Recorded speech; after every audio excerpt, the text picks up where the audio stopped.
Pupil's Lash by Diana Smith. Fade in. Exterior, a luxury cruise ship, Crown Peoria. Upper deck, morning. Scream of gulls flying over the seaport, Florida. A plane hangs above the ship, dragging behind a banner, Welcome International LGBTQ plus travelers. Two pigeons coo on a railing. The female crouching down. The male mounts her with a colloquial kiss. Interior, welcome deck, morning. Elaine DeLance, stunning, 35, a gorgeous woman, biological man, radiates superiority of beauty, dominating with her stature an entranced crowd of LGBTQ plus passengers around her. Different characters take selfies with Elaine. Exterior, upper deck, same. THOMMASO Brightlight, an artist, 40, Italian, lies motionless on a lounge chair, covered by a silk robe, eyes closed. His pale face is hidden beneath the shade of his cap. His neck is covered by a limp, thin scarf. A light breeze glissades down his robe, opens up his chest, rustles the pages of the book on his lap. I want to enjoy that body. Willy-nilly, it will be mine. Patient, Nick. Patient. A black-gloved hand closes the book. Nit Gapsar, a memorist, 60s, French, takes the book from THOMMASO's lap. Nit's face is strikingly handsome. Toupee makes him look younger than he is. His blue eyes, amiable at first, flash daggers underneath thick, velvety eyelashes. I melted into marble and sweetly fell asleep, hidden from this world. A lovely fate, free of ignorance. THOMMASO opens his eyes. Be quiet. Don't wake me from this succulent dream. All of a sudden, the sky brightens, changes color. A small red star rapidly descends, grows in size, turns to a fireball, changing color to orange, then yellow and white. The warm breeze turns to gust, rips off the limp, thin scarf from THOMMASO's neck. THOMMASO's open eyes don't blink. His head tilts back for a moment, revealing a slit from ear to ear. Then his head moves back. The wound closes and his eyes blink. The fireball lands on the deck. Michelangelo and two angels materialize from the sky's fireball and stand next to THOMMASO. Scarce had I seen for the first time your eyes, which to my living eyes were life and light. You closed them at last in death's injurious night. THOMMASO looks up at Michelangelo. Michelangelo. Angels will take you to God in paradise. Here on the earth your senses are meaningless. Your labor is over, your glory halted by your epitaph. So soon? Give me one more day. In the air, Michelangelo draws the image of THOMMASO as the Vitruvian Man. The circle is your time on earth. Slowly, the image turns upside down. Your time is over. But I'm not ready. My passion for art lives on. I wish to capture the world's beauty, not only its abominations. Too late. Your life's work, reduced to one sole sculpture, the last vision. That most evil eye is the last memento you leave behind. Unless... Am I to blame that people like such grotesque creations? You are a talented and intelligent man, THOMMASO. In many ways, more gifted and eloquent than most. I feel your pain. I want to create perfect beauty. Prolong my life for one more day. Michelangelo extends his hand to heaven. The sky lights up. God grants you one more day, but you must destroy your ugliest creation. Bring into being a pure sacrament to beauty, paint it in sfumato. Your brush must touch the canvas like a feather.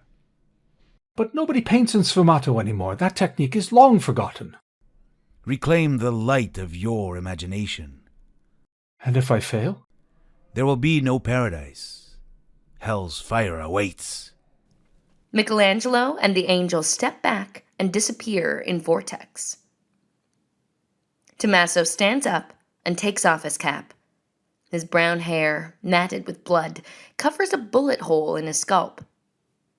THOMMASO turns toward the railing.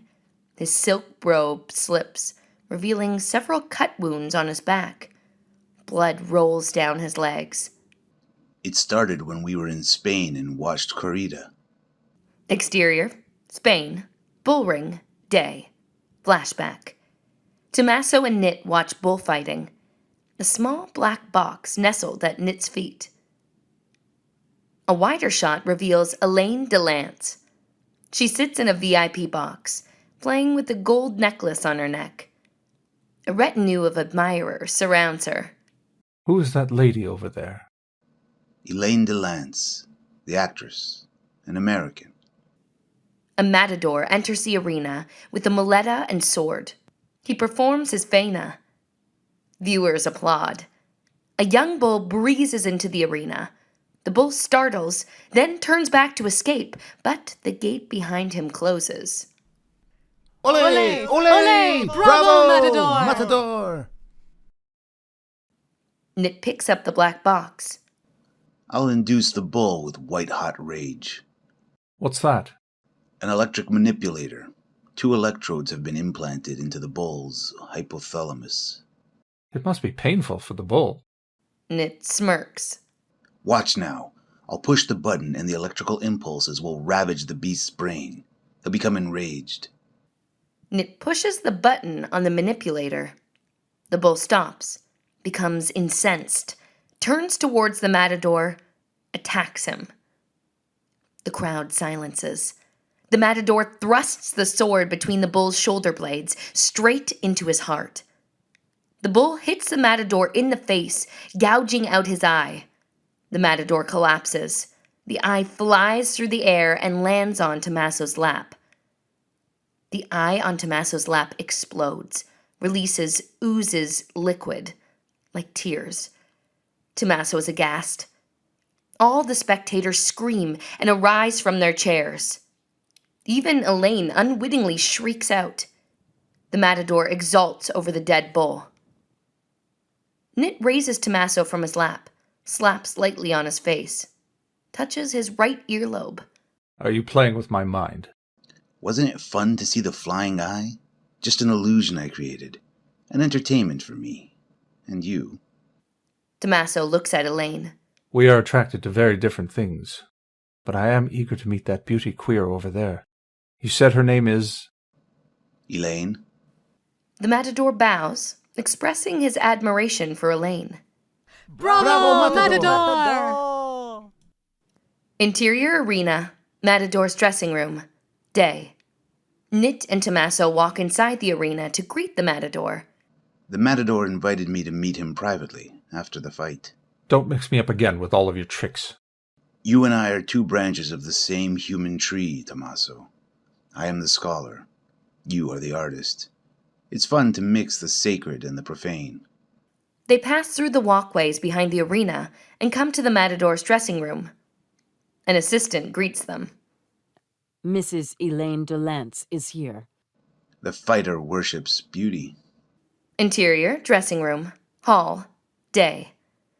The matador kneels in front of Elaine.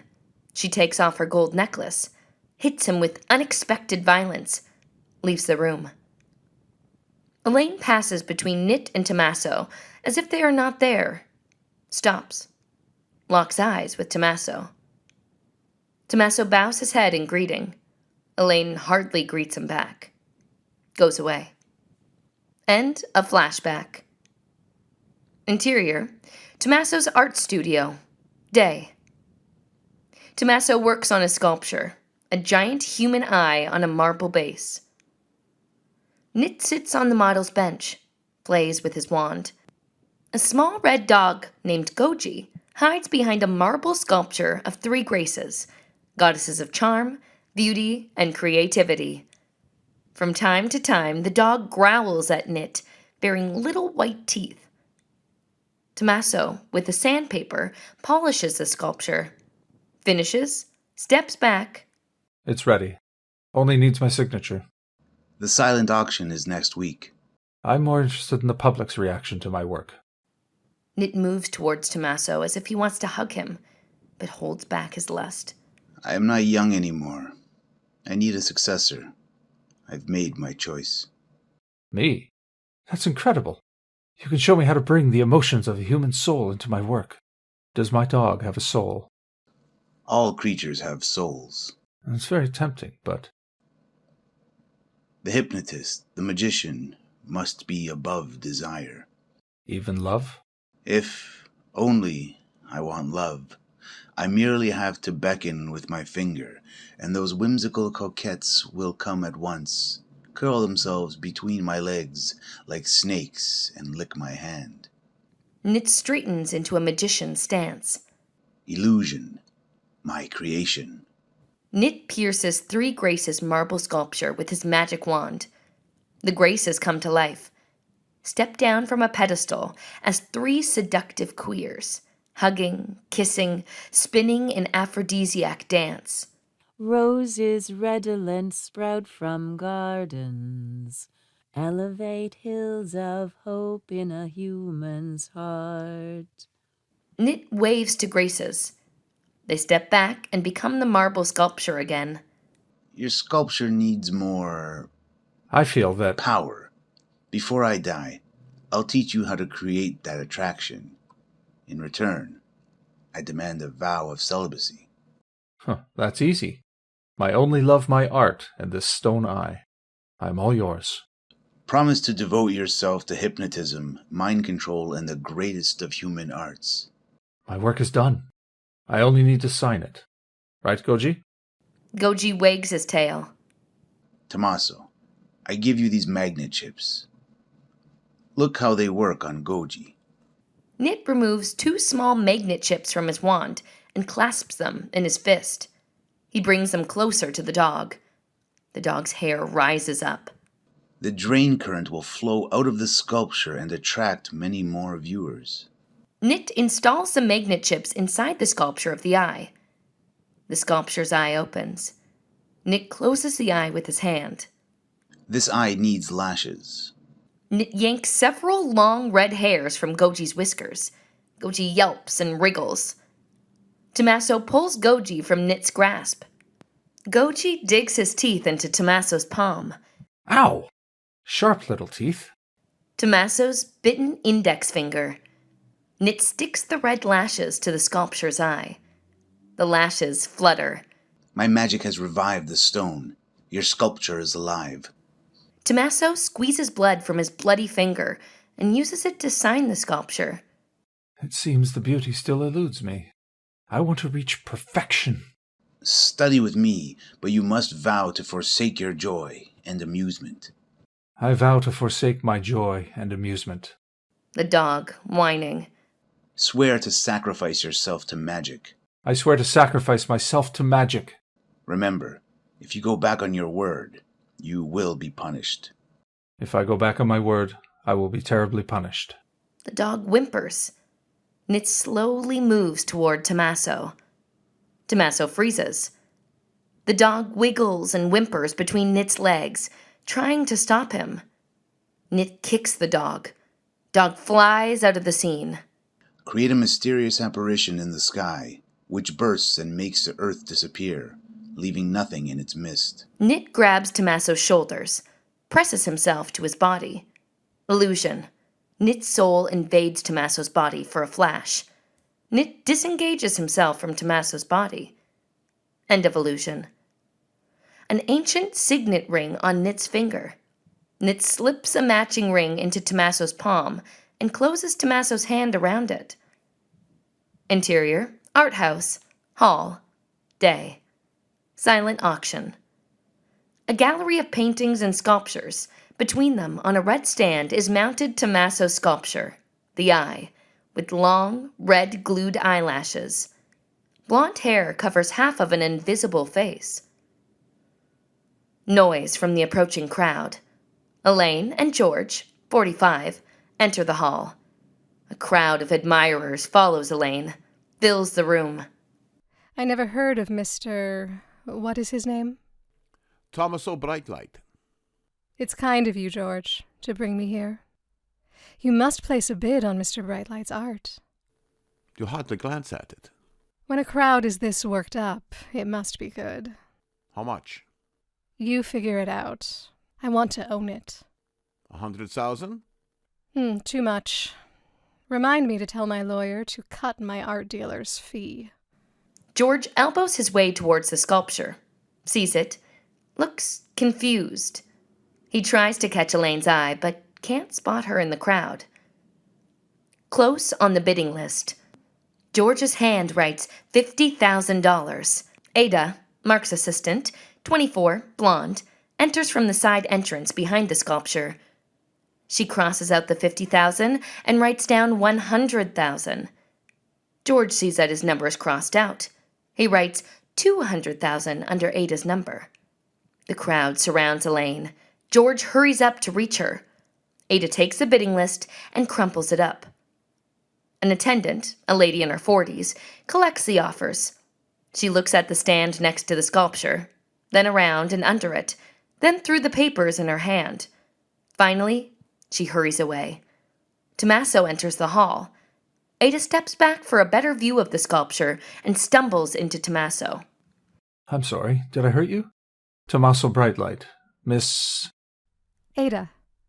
Mark Flitch, 30s, barges in with 2 workers. Hey, Tommy. I see you've met my new assistant, Ada. Mark takes the sign-up sheet from Ada. Mark, I'm not ready to sell the sculpture. Who made you famous? Well... Pack the sculpture.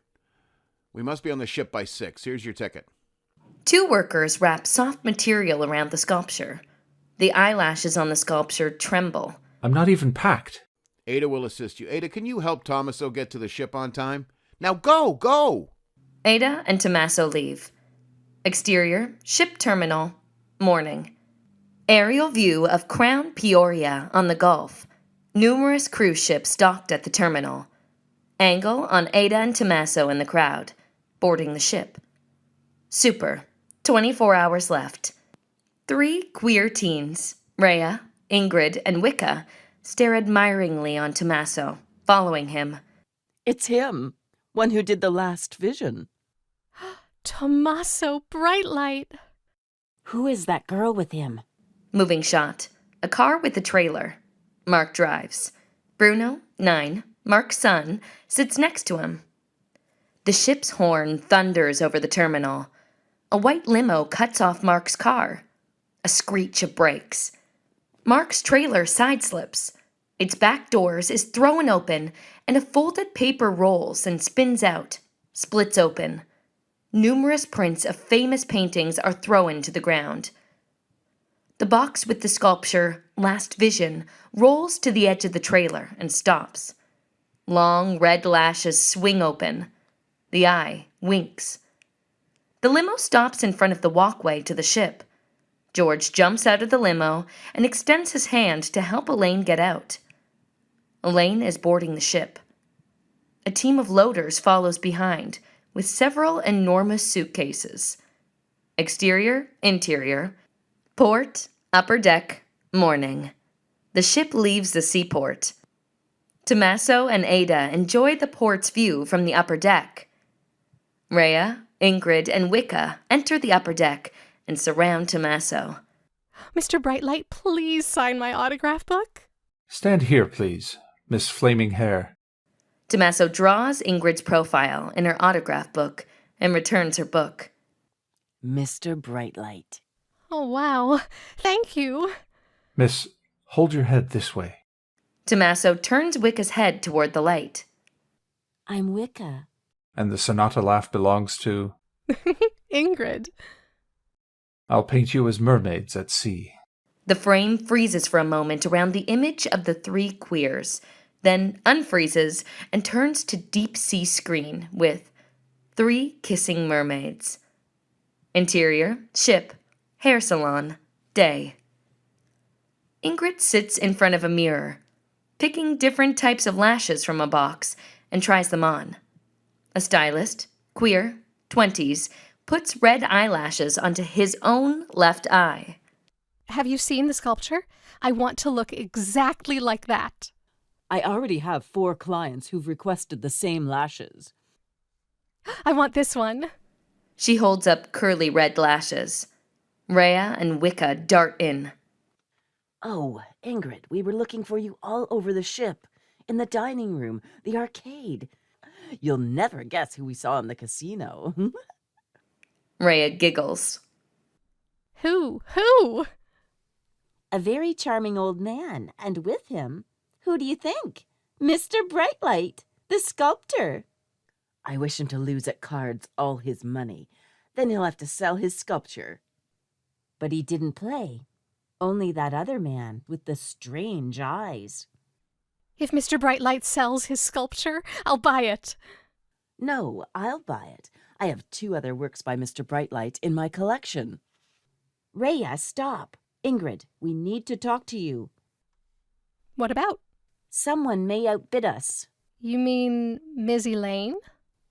Is that man with her an art dealer? Rhea sits down at the next station in front of a mirror, opens a box of lashes. I think he's an art dealer from a private Boston gallery. I was there at auction recently. Charming. Rhea bought a seascape by the famous Ivan Ayvazovsky. It's called something. Remind me, Rhea. Ninth? Ninth Billow? Wicca, it's called the 9th wave. It's the sea after a storm. The 9th wave is coming to kill the storm survivors. It's stunning. The stylist glues very long goddess lashes on Ingrid's eyelids. Interior, ship cafe, day. Elaine and George sit near the railing. Ingrid, Rhea, and Wicca enjoy cokes at another table. All 3 have new hairdos. Hair covers half their faces, over one eye, while their other eye flaps red lashes. What is she drinking? A cocktail. Let's talk business. Shall we toss a coin? Wicca, you sound like a child. What do you suggest? Eeny, meeny, miny, mo? A waiter passes by. Oh, who has a coin? Waiter, do you have a coin? No, miss, but I'll ask the bartender. The bartender has no coins. The waiter goes to Elaine's table. George stands up and approaches the queer's table. Hello, my name is George von Weines. Art dealer? Opera singer. Here's a coin. The gold coin shines in his hand. Cool. Wicca takes the coin from George's hand. The queers look at the coin, then at the table where George and Elaine were sitting. The table is vacant. Bruno comes in. Bruno, come here. We need you. Bruno approaches the table. Entertain us. Bruno pulls up his shirt and shows the girls his dancing belly. Everyone laughs. Here's your tip. Wicca gives Bruno the gold coin. Bruno, can you keep a secret? You want to buy Mr. Brightlight's eye.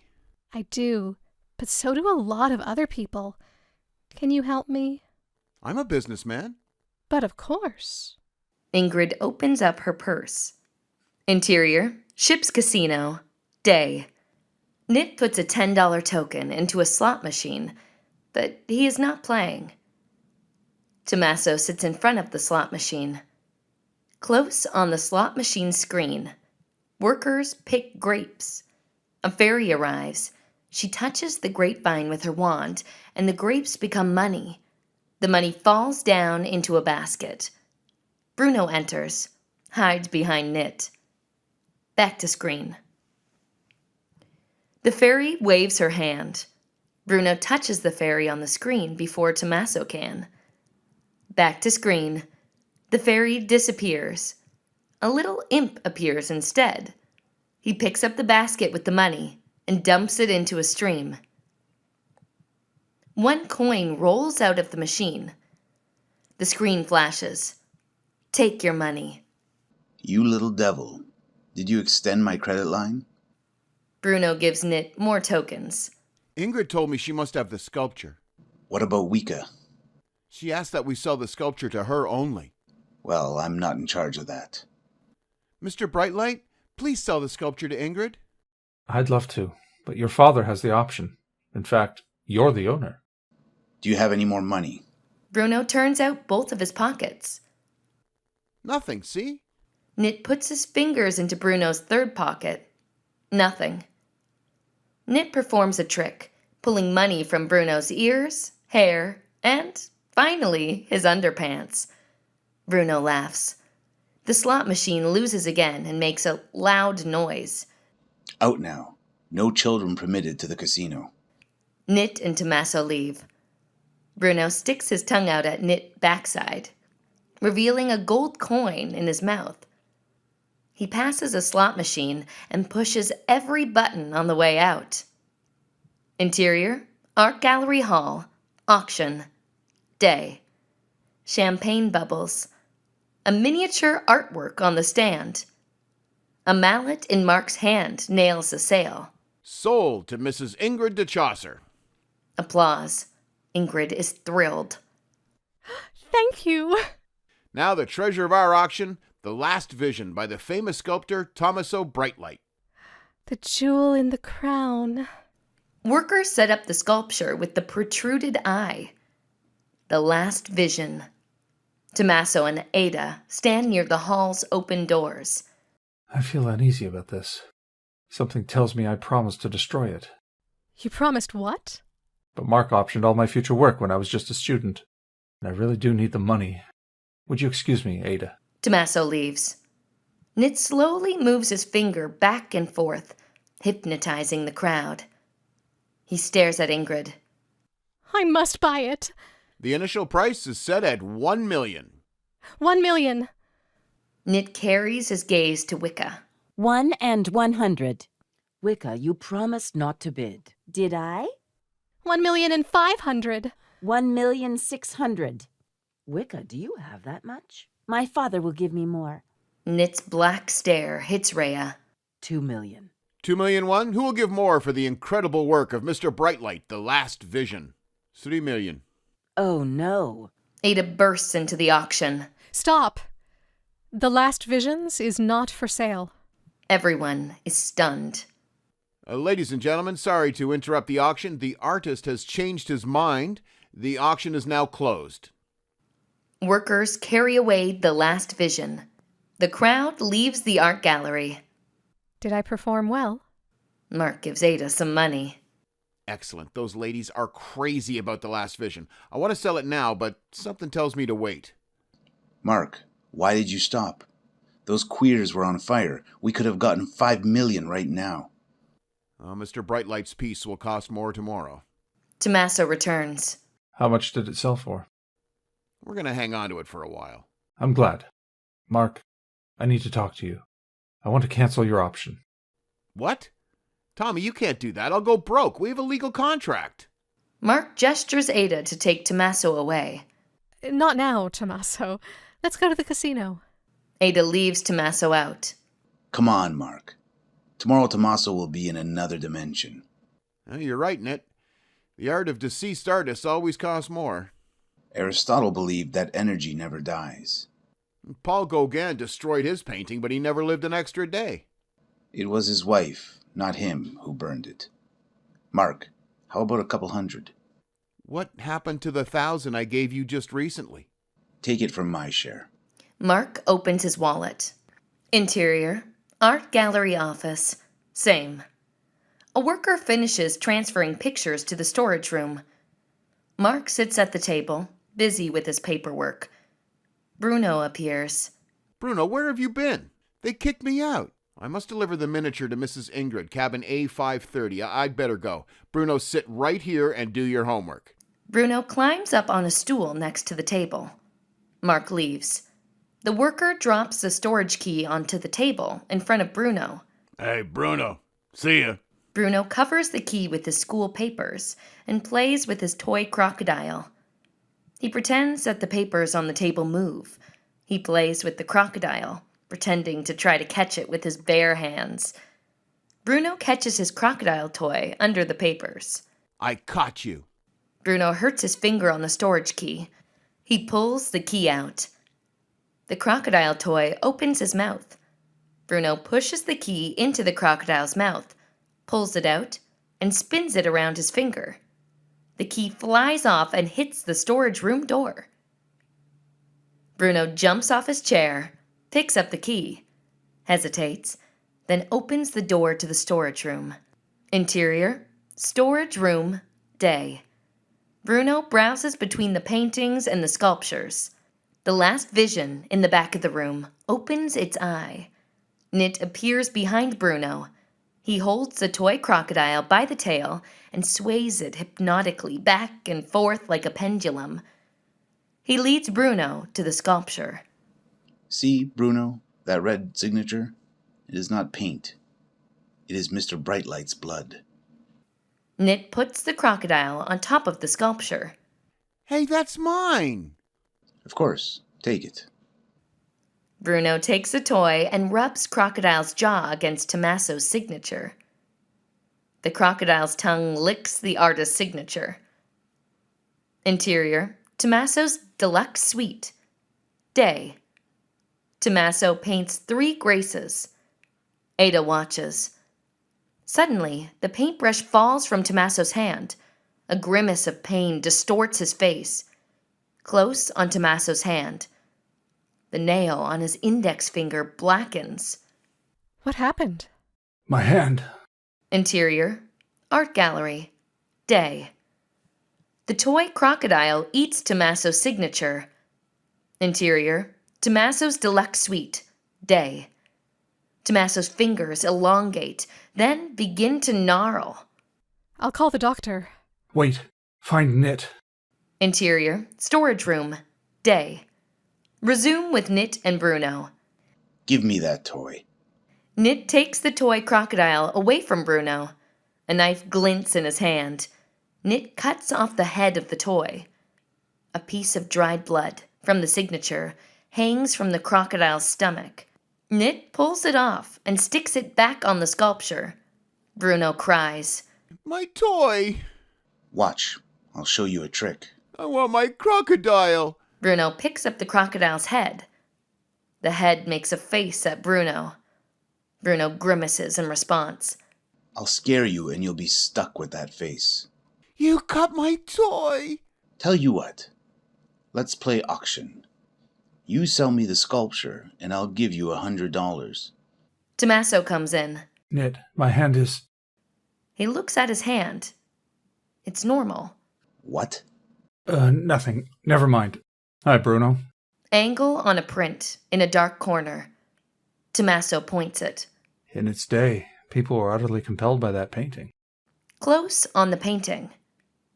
Ivan the Terrible and his son, Ivan, which shows Ivan killing his son. Behold this painting by Ilya Repin. Ivan the Terrible and his son Ivan. By the way, the artist watched a corrida in Spain when he saw the vision of the picture.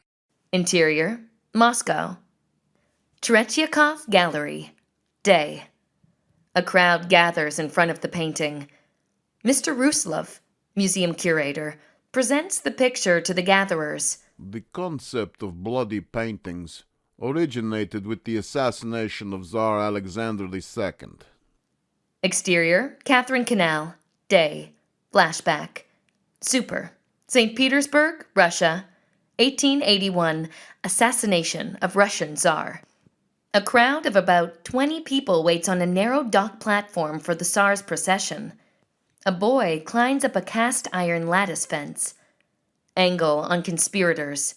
Nikolai Ruzikov, a 19-year-old member of the People's Will organization, carries a small bomb wrapped in cloth.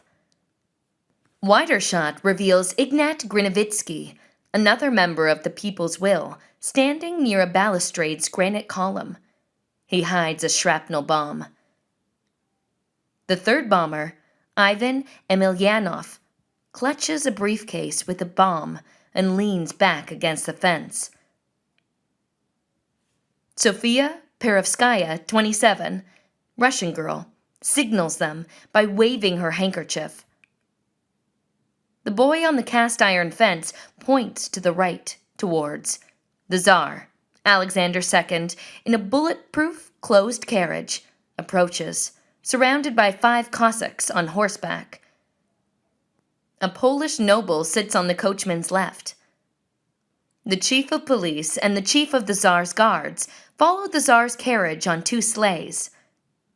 Angle on Nikolai Rozakov, who hesitates a moment. The boy jumps from the fence. Nikolai hurls the bomb towards the horse's hooves. The explosion knocks Nikolai into the fence. A Cossack on horseback falls down, wounded. The boy plummets to the ground beside the Cossack. The coachman is wounded. The bulletproof carriage is only slightly damaged. Alexander II emerges, unhurt. The guards arrest Nikolai. The Cossacks urge the Tsar to leave the area at once. Alexander reflects a moment. I want to see the site of the explosion. He walks over to the funnel-shaped pit formed by the bomb. The fallen Cossack and the wounded boy still lie on the ground. Come, let us look after the wounded. Are you hurt, Your Majesty? Thank God, no. Angle on Ignat Grinovitsky, who raises both arms. It is too early to thank God yet, Alexander. He hurls the second bomb at the Tsar's feet. Explosion. Smoke. Snowy fog mixes with fragments of clothing, epaulets, and bloody chunks of human flesh. Silence. Help. Alexander II half lies, half sits, leaning on his right arm. A wounded officer jumps up and rushes to the Tsar and tries to lift him. The Tsar's legs are shattered. Blood pours out of them. Wounded people crawl from beneath bodies that have fallen on them. The murderer, Ignat, is unconscious, near death. The third bomber runs to help Ignat. He stops over the dying man's body. Alexander II is carried off by sleigh to the Winter Palace. The Winter Palace. The standard of Alexander II is lowered. Sounds. Rimsky-Korsakov Symphony No. 2. Antar. Back to the museum. The shrapnel from the bomb killed His Majesty Tsar Alexander II. He bled to death in 15 minutes. That prompted Ilya Repin to paint another tragic event in the Russian royal family. The accidental murder of Ivan by his father, Ivan the Terrible. The irate Tsar hit his son with his cane, and the metal tip pierced Ivan's temple. Ms. Ruslov? Abram Balashov, the famous iconographer, is here. In the crowd, a young icons painter, Abram Balashov, 29, hustles through the people towards the painting. Knife in hand, he slashes the painting 3 times. Stop him! He's insane! The knife falls to the floor. Blood leaks from Hruslov's hand. Close on 3 bloody gashes on the painting. Exterior, train station, night. Hruslov, the curator, paces in desperation. A train enters the station.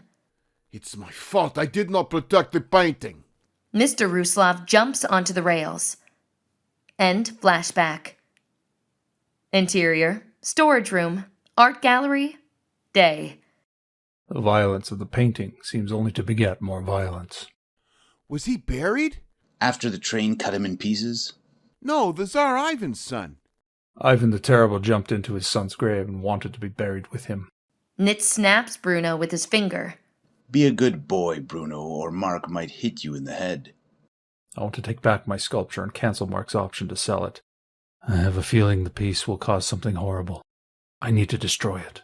You shouldn't take it without telling Mark. You're right. I'll go and find him. Wait, my friend. I see you've had company lately.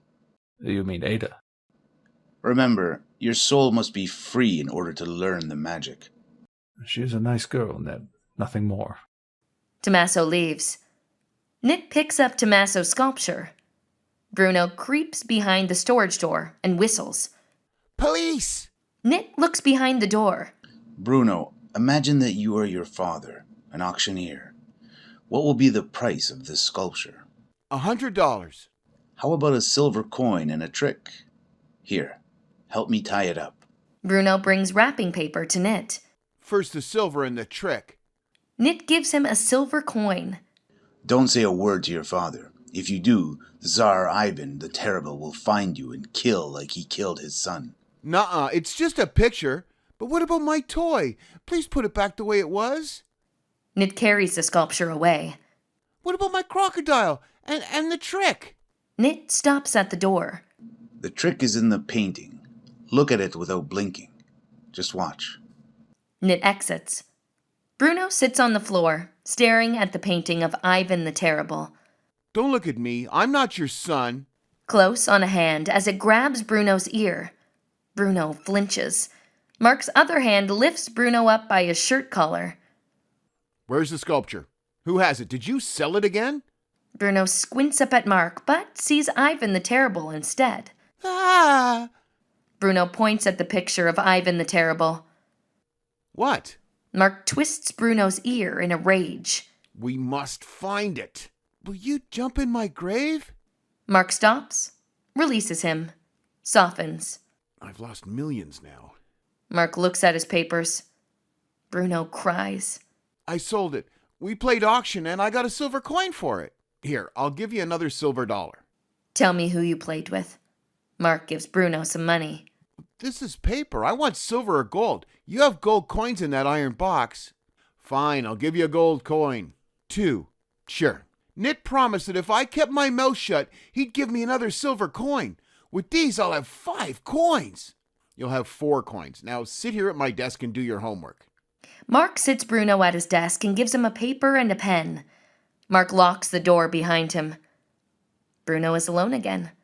He stares at the print paintings around him. A fan blows air on the prints and they move slightly. Salome with the head of John the Baptist, depicted by Caravaggio, is right in front of him. Salome suddenly comes alive and beckons Bruno to come inside the frame. I know you were only in the picture, but just in case you are alive, get out! Bruno spits at the picture. Salome gets mad. The head in the dish departs from the picture, moves slowly through the air, and drops on the desk in front of Bruno. The head opens his eyes and sticks out his tongue. In response, Bruno sticks out his tongue. A headless apparition of John the Baptist appears from nowhere and goes to retrieve its head. Bruno slides off the chair, runs, knocks over a sculpture, bangs on the locked door. Interior, Elaine's deluxe suite, day. Close on BDSM's Skin 2 magazine. Pull back to reveal Elaine, who rests in a chair and looks through the magazine. George snuggles on stool next to her. George, did you request the red-headed bottom? Change the order. I want this one when I return. Elaine's finger points to a photo of a blonde. I have an appetite for something new.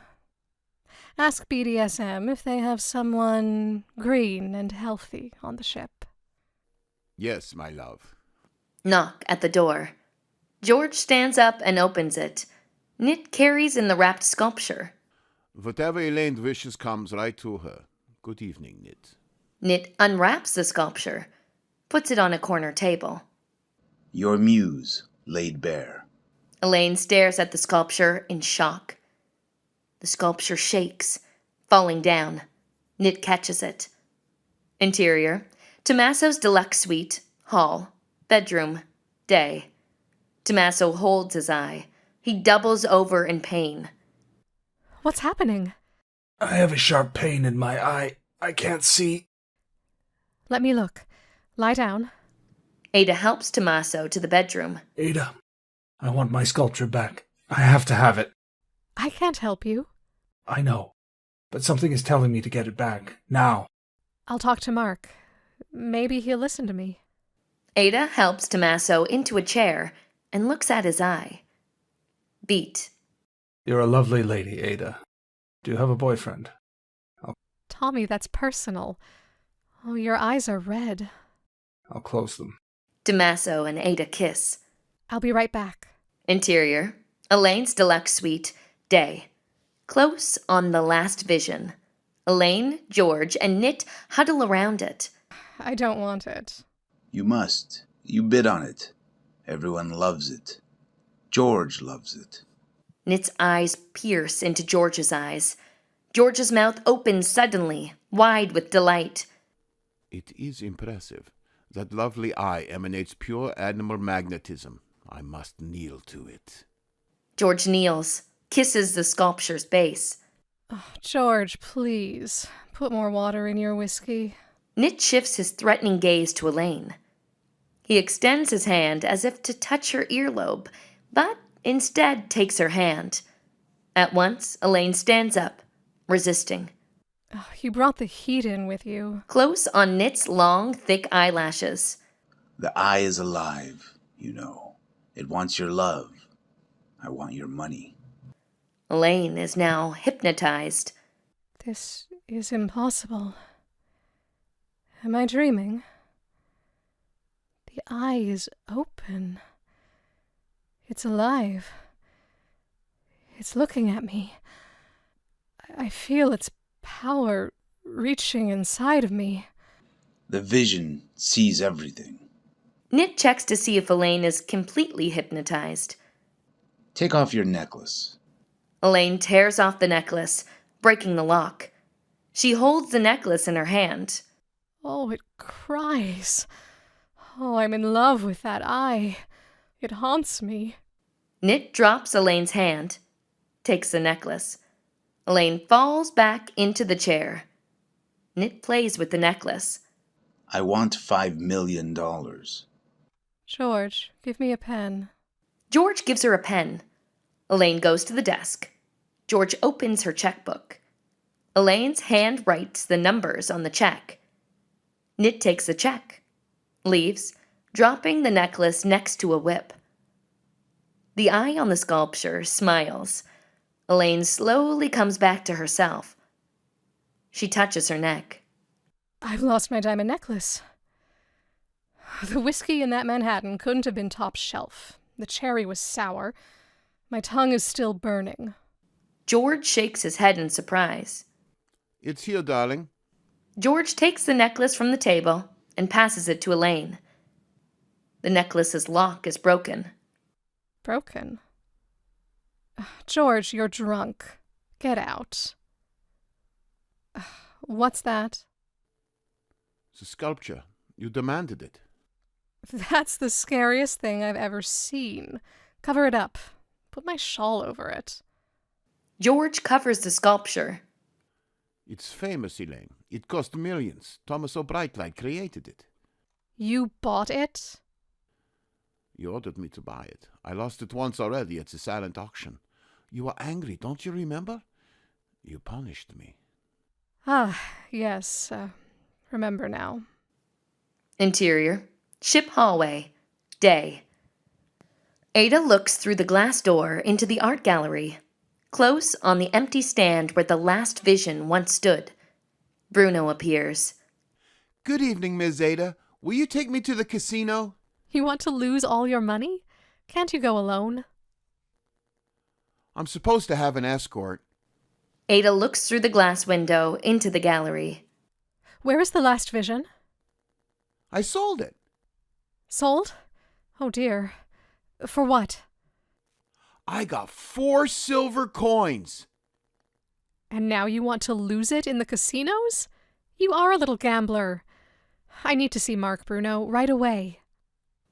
Bruno shrugs his shoulders. Mark walks into the hall, takes a key from his pocket. Oh, Mark. THOMMASO sent me to pick up the sculpture. He wants to drop out of the arrangement. He will pay a forfeit fee. Mark slips the key back into his pocket. Why didn't he tell me this himself? You better talk him out of this. Remember, Ada, you work for me. Besides, I left the key in my cabin. Mark, please, send Bruno to get the key. THOMMASO really needs that sculpture. Pop, Ms. Ada is taking me to the casino. May I have the coins you promised me? Are you going to play the slots? Come on, Ms. Ada, let's go wild. THOMMASO says he must break the evil circle. Who knows what might happen? Nonsense. Talk to him. Change his mind. He likes you. Bruno, take Mrs. Ada back to her stateroom. Ada, I'll see you at the captain's reception. Put on that new dress, the one we ordered for you from Dior. Yes, sir. I'm going to win today. Interior, THOMMASO's deluxe suite, day. Ada, in a chic Dior dress, opens the door for Nit. close on an ancient ring on Ada's hand. What a surprise. I didn't expect to see you there. Mark sent me to take care of Tommy. Sorry, THOMMASO. Please come in. He is in the bedroom. Nit proceeds to the bedroom.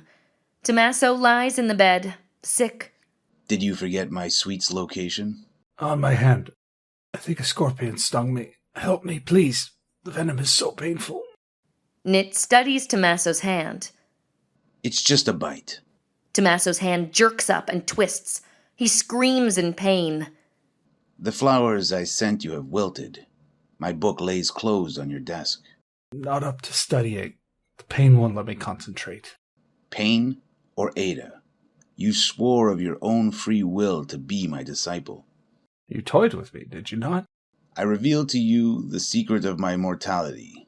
You swore. You can't be serious. Oh, yes, I am.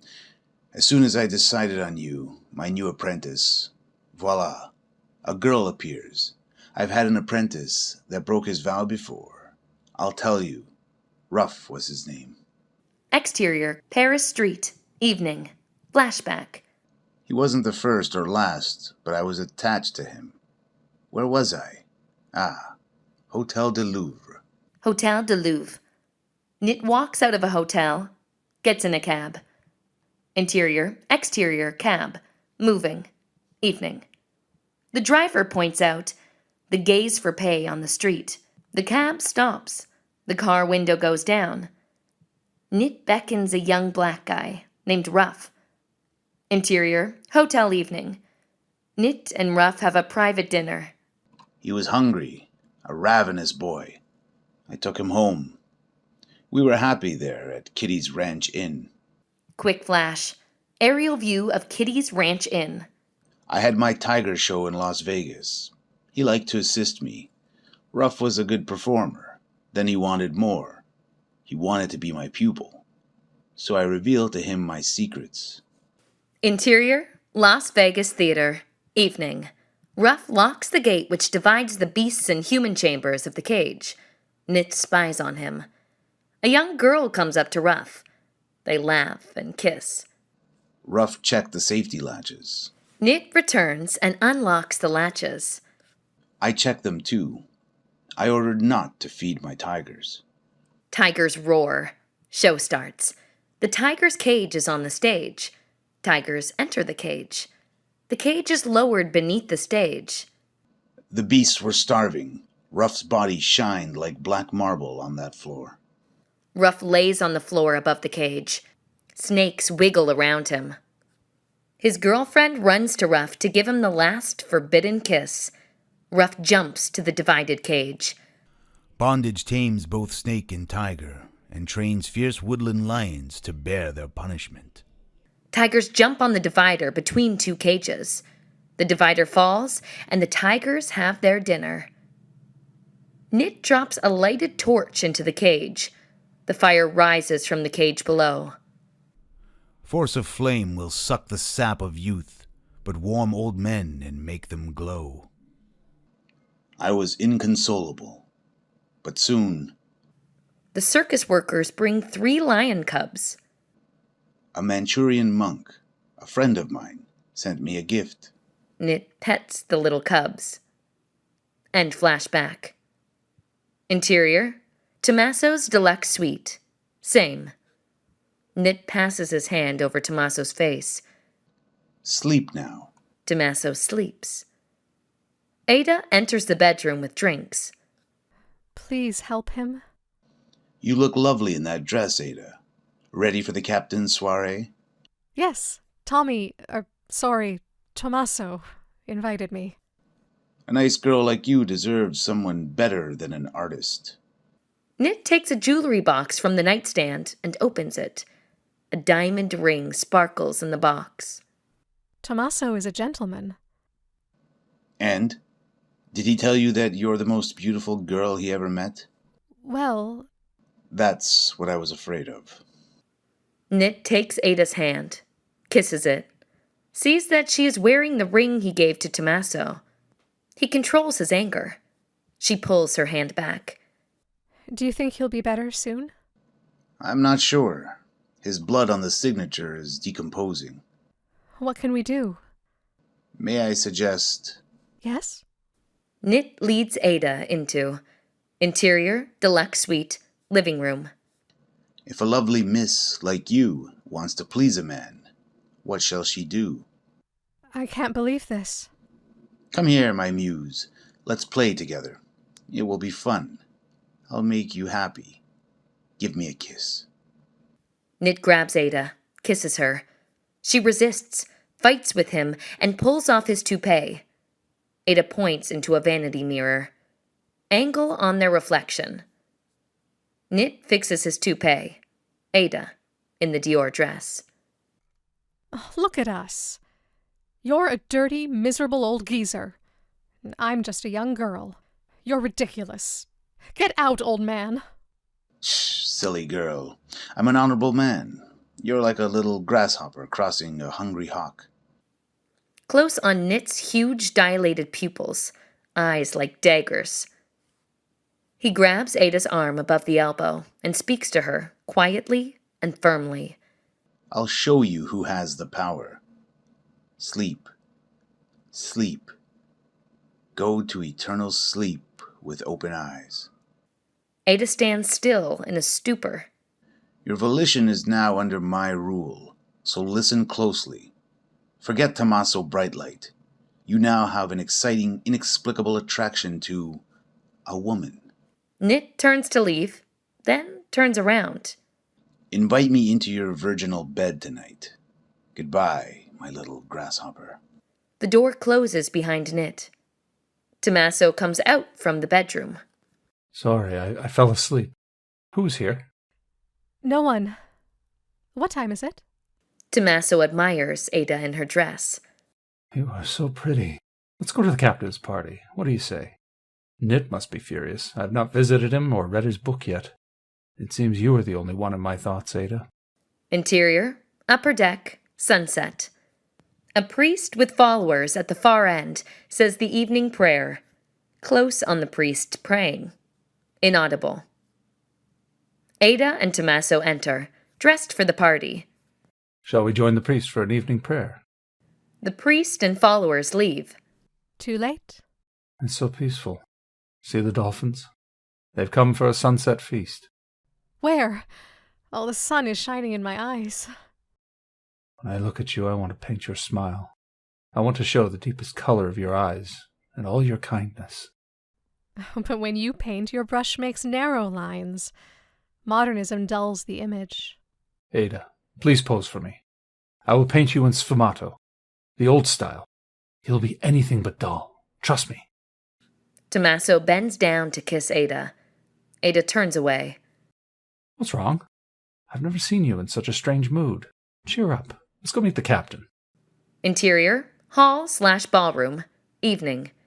The captain's cocktail party. The captain greets THOMMASO and Ada at the door. They sit down next to a fountain. The orchestra plays soft music. Elaine DeLance and George show up. The conductor interrupts the music and applauds them. Ladies and gentlemen, I'm happy to announce that our guest, Mr. George von Weiners, will perform for us. What would you like to sing? Suite number 9, Night, by Michelangelo. George sings. He finishes his song. That's what I want to create in my painting. That same spark of genius. I must tell him how much I admire him. THOMMASO and Ada approach George and the conductor. Ah, George, that was a pleasure. Do you know the famous opera singer, Mr. George von Weiners? THOMMASO, Ada, and George greet each other. THOMMASO talks with the conductor. George smiles at Ada. Oh, your voice is marvelous. I could listen to you all night. Thank you so much. Champagne? A servant, with a champagne tray, stands next to the fountain. George leads Ada to the champagne. Then they move to the balcony. Exterior, balcony, night. So quiet here. The moon is bright, but the water is dark and scary. Your friend is a great artist. Overhead, a rain of falling stars. Oh, look! A star fell. Shall we make a wish? I saw both of you on the upper deck. You looked like newlyweds. Elaine enters the balcony, but doesn't see Ada. George, THOMMASO Brightlight is lovely. Unlike that horror show in my room that he made. George interrupts Elaine. Elaine, let me introduce you to Ada. How do you do? Admiring the stars? Ada stares at Elaine, then shakes her head. Excuse me. Ada runs back to the ballroom. She finds THOMMASO next to the bar. I know who has it. Who has what? The sculpture. The last vision. Elaine Delance just said that she has it. Are you sure? I'll ask them. Well, let's just go to her suite right now and take it. No, let's tell Mark. He'll take care of it. Why do you always want someone else to do your dirty work? It's rather pathetic, don't you think? It's all right, Ada. Let's forget about it. I can't. Ada leaves, and THOMMASO follows her. Interior, hall, evening. Ada and THOMMASO hide behind flowers near Elaine's room. This is wrong. So let me handle it. If she comes in, I'll tell her that I mixed up our rooms. 2 passengers pass by. Go, now. I'll see you in your room. A maid passes by, dusts the flowers. I'll ask the maid. Ada, please. Ada follows the maid. Mary? The maid turns to the call. Ada, simultaneously, turns her back to the maid, pretending to be the occupant of the suite. Are you talking to me, ma'am? Yes. Open the door, please. I locked my key inside. The maid opens the door. Ada enters Elaine's suite and smiles at THOMMASO. The maid continues her way along the hall. Ada waves THOMMASO away. Elaine and George appear at the end of the hall near the maid. Good evening, Dorothy. Good evening, sir. THOMMASO gestures to Ada. Elaine and George are here. Ada closes the door. THOMMASO hides. George and Elaine approach the suite. George unlocks and opens the door. Elaine enters. Good night, George. Oh, Elaine, please let me in. I deserve some indulgence. Not tonight. Please, my darling, my angel, please let me in. Elaine closes the door. THOMMASO feels ill at ease. An attendant approaches with a tea tray and knocks on Elaine's door. Give me the tray. George gives the attendant a tip and takes the tray. George, don't bother me. Answer her. Evening tea, ma'am. Oh, come in. Interior, Elaine's deluxe suite, bedroom, same. George is back first. Then he turns, holding the tray. He puts it on the table. Oh, you're impossible. All right, you can stay. Take off my shoes. George bends down, takes off Elaine's shoes, and kisses her toes. She kicks him in the face. I melt under your sway. Oh, Elaine, my goddess. Shut up, jackass. She kicks him again. Elaine drinks her tea. George takes off his jacket and picks up the whip. Ada watches Elaine and George through the curtain of the bedroom's glass door. Elaine finishes her tea. Your whip, please. Elaine takes the whip from George and yawns. Oh, I wish my fresh bottom had come in. George stands up with his back away from Elaine. The leather whip whirls up and lands on George's silk shirt. Please, more, give me more of your love, my angel. Your every touch turns me on. The silk shirt bursts at his shoulder. Blood leaks through. George is absorbed in sexual ecstasy, which excites Elaine, who continues to whip him. Ada's body, behind the glass door, moves slowly, sensually, involuntarily, as she watches Elaine. Suddenly, Elaine drops the beating and drops the whip. I'm going to bed, George. Now I can finally get some sleep. Good night, my goddess. I'll put the whip in the bedroom. For later? That's enough for now. Oh, stuff that scarecrow in my closet. George removes the shawl from the last vision, picks up the whip, and carries everything toward the bedroom. Ada jumps from behind the door. She hesitates a minute, then hides in the closet behind some dresses. Angle on, Ada in the closet. George thrusts the sculpture between Ada and a red evening gown. He puts the whip on the night table, next to some crimson-colored candles and a gold lighter. There's a huge vase with flowers on the floor. George picks a flower. He returns to the living room and puts on his dark jacket, which covers the red lines of blood on his back. Sweet dreams, my love. Interior, hall, evening. THOMMASO hides behind the flowers. George exits Elaine's suite. He inserts the flower into his buttonhole. THOMMASO wants to enter the room behind him, but George spots him. Hello, my friend. Is the casino still open? Would you like to join me? I'm happy and feeling lucky.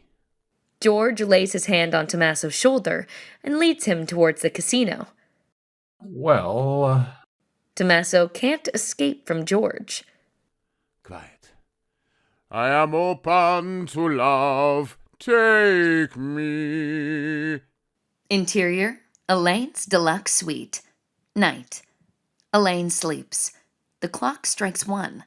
Ada moves slowly and quietly out of the closet, holding the sculpture. She holds her breath. The long red velvet gown clings to the sculpture, dangling behind her. The dress catches on the whip, pulling it down to the floor. Ada quietly bends down to pick up the whip, but the whip's tail is wound around the vase on the floor. The vase wobbles. Ada peels the dress off the sculpture, which tangles around Ada's legs. Ada steps gingerly out of and over the dress, whip in one hand, sculpture in the other. Silence. A shot is fired. The vase shatters. Rats. Elaine fires her gun again. A mirror over Elaine's bed lights up, revealing a security screen. My God. A security man, behind the screen, looks at Elaine but can't see her. Mr. Lance, the air in your cabin has deviated. Thank you, William. Elaine stands up from the bed, pointing the gun at Ada. Who are you? Ada's petrified. She puts down the sculpture. We see a blurred image of Knit. BDSM? I am a bottom. Ah, BDSM sent you, at last. But dear, that's a crazy way to introduce yourself. I could have killed you. Elaine turns off the security screen, and the light dies. So, you are my submissive bottom. A lovely queer in a pretty dress. Take it off. I need to look at you first. Elaine takes the whip from Ada and flings it in the corner. Ada undresses submissively and slowly. Elaine impatiently tears off a part of her dress, then slowly lights a candle. A lovely little mouse. Ada trembles. Are you green? Inexperienced? Is this your first time? Good. What can I steal from you? Your innocence? With her foot, Elaine pushes away the red dress on the floor. I'll start you with the cat o' nine tails. Elaine fetches a whip with 9 tails. Ada shakes. I'm so sorry I woke you up. We're all thieves, aren't we, dear? Here, have some amaretto. It stops the tremors. She puts the whip down, pours amaretto for Ada and water for herself. Gives the glass to Ada. Ada gulps the liqueur. Elaine fills Ada's glass again.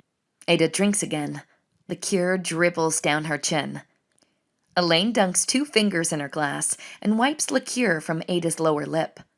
I've never felt such Ada touches Elaine's nightgown. attraction to a woman before. Hold your desire in check, young one. With me, it's all about the tease. Kneel down. Kiss my feet. Ada kneels.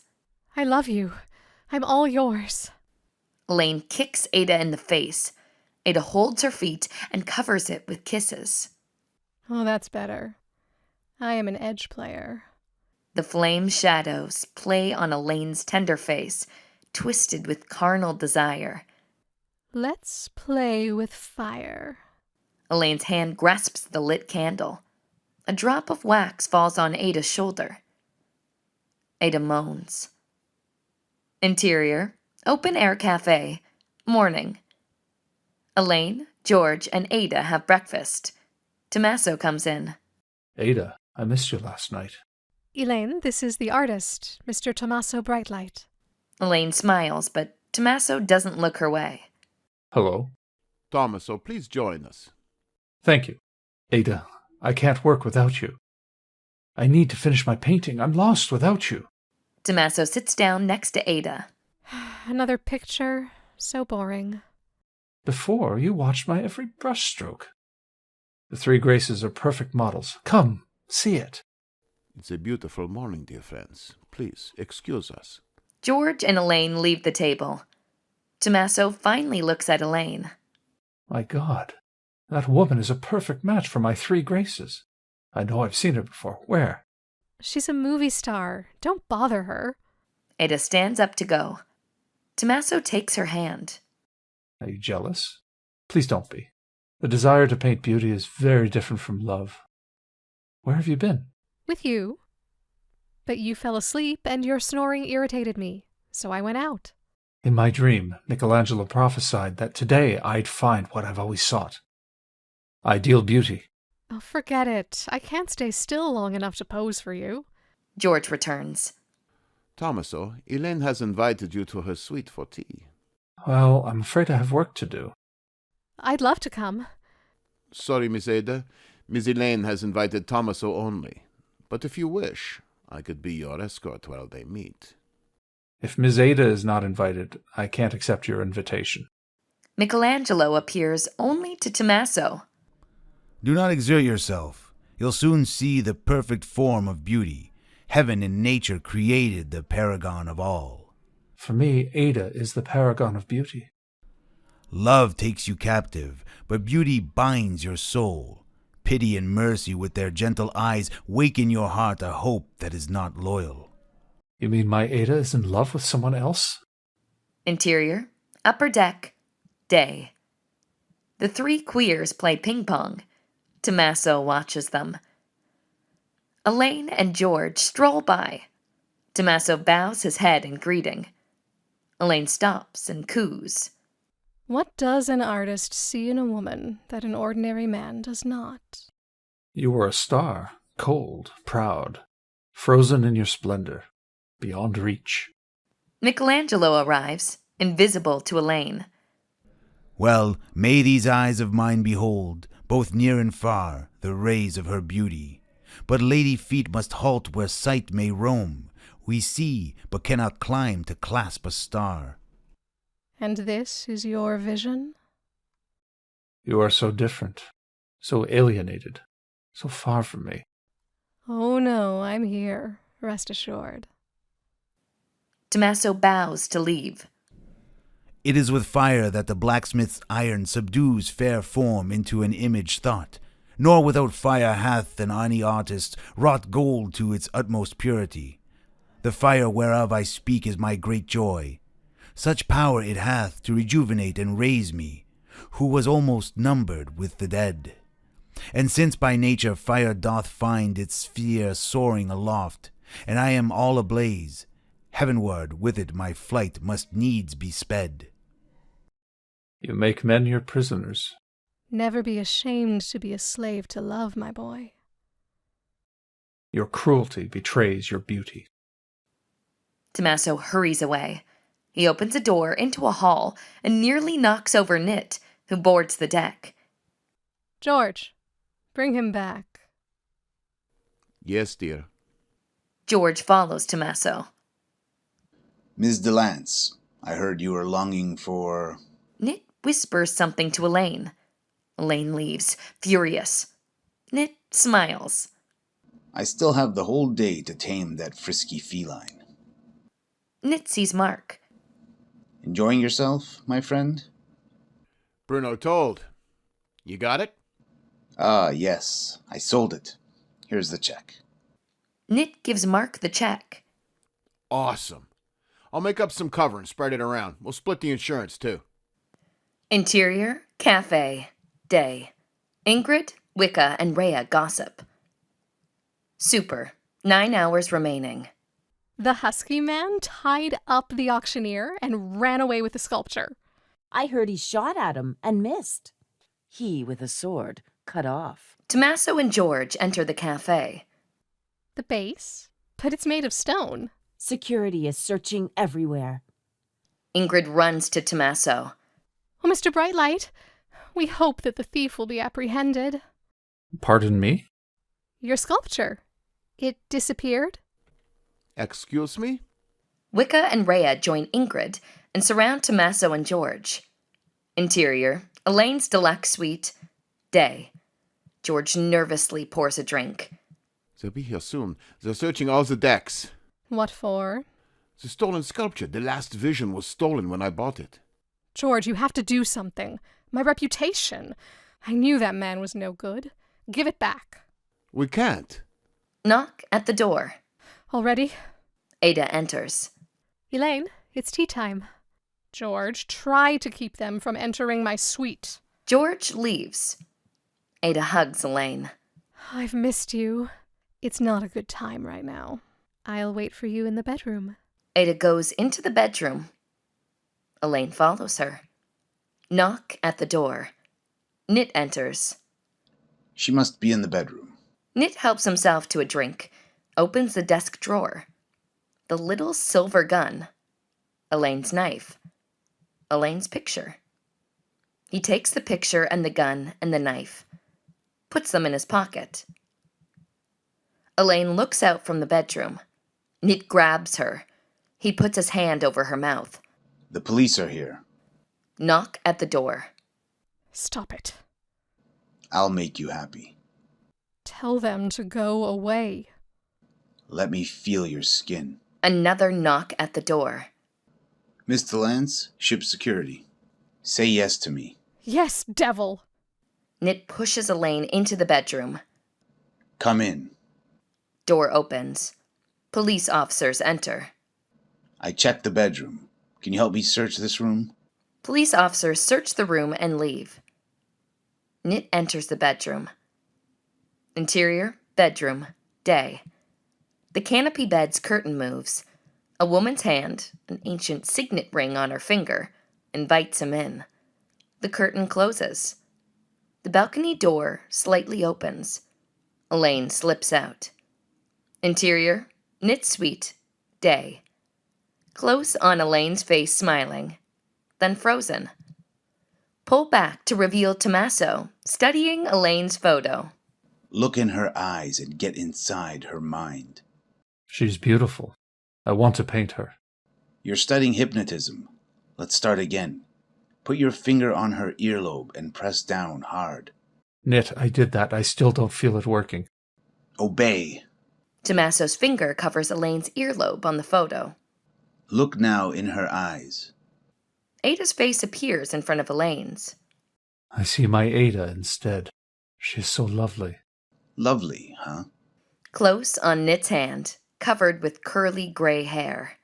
Pluck out a hair and stick it to the face in front of you. Wait. Now. Nit pulls a hair from his hand, sticks it to Ada's face. The hair moves. It is a worm now. The worm crawls into Ada's eye. THOMMASO closes his face with both arms. Interior, hall, day. Moving, a bouquet of flowers. A servant carries it. Ada walks behind.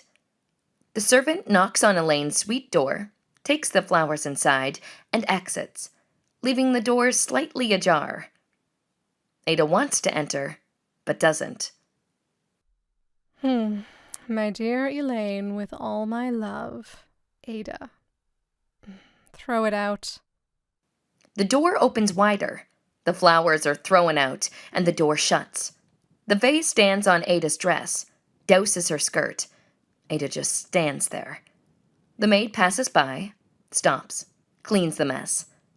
Ada waits. A waiter brings a tray with tea. Knocks. Come in. The door opens. The waiter enters. Ada follows him. Interior, Elaine's deluxe suite. Day. Elaine sits on the couch. George stands next to her. Oh, get out, you nasty, dirty queer. Ada kneels down, knees in front of Elaine. I beg for your leniency, my top. George, tell her who she really is. Elaine drinks her tea. Elaine says to you that you're nothing more than an erotic little pig. I obeyed her orders. I ordered you to divert Knit. Nothing more. You're a pig. Forgive me. Elaine throws a spoon at Ada. Misses. Thank you for your attention, my love. Please don't send me away. I want to be with you. Elaine spits on Ada. Oh, yes. Please do it again. Let me stay with you. I'll be a carpet for your feet. Elaine snatches her whip and fiercely hits Ada. Out, out! More. Once more. I feel your love. Elaine stops. Is your artist still sick? Oh, I don't care if he's dying. I'd like to watch a dying artist. You and that sculpture are both so hideous. Send him to me. I submit to your wish. Ada turns towards the door. Elaine smiles. Ada, come back. Ada rushes back. You forgive me. Oh, dear Elaine, thank you. George, I want her to know that she may be used, but she still belongs to me. Get my brand? This will be fun to watch. George lights a candle, puts a brand over the flame, and starts some soft music. Interior, Knit Suite, day. THOMMASO still clutches the photo. Open your eyes. Turn your mind now to Elaine's face. Knit, this magic is too hard for me. Nonsense. You'll learn it, just as you learn to paint. Try harder. Close on Elaine's eyes, through which THOMMASO now sees Elaine's suite. Ada kneels. Wider, George and Elaine. Bare your breast, Ada. Yes, my favorite foreplay. Ada pulls her dress from her shoulder. The red-hot brand. Elaine likes it to the left, over your nipple, right here. George passes the brand to Elaine. Enjoy it, little pig. Elaine stamps Ada's breast. Ada screams. Angle on EDL stamp for Elaine Delance on Ada's breast. Back to Knit Suite. Same. THOMMASO recoils from the photo.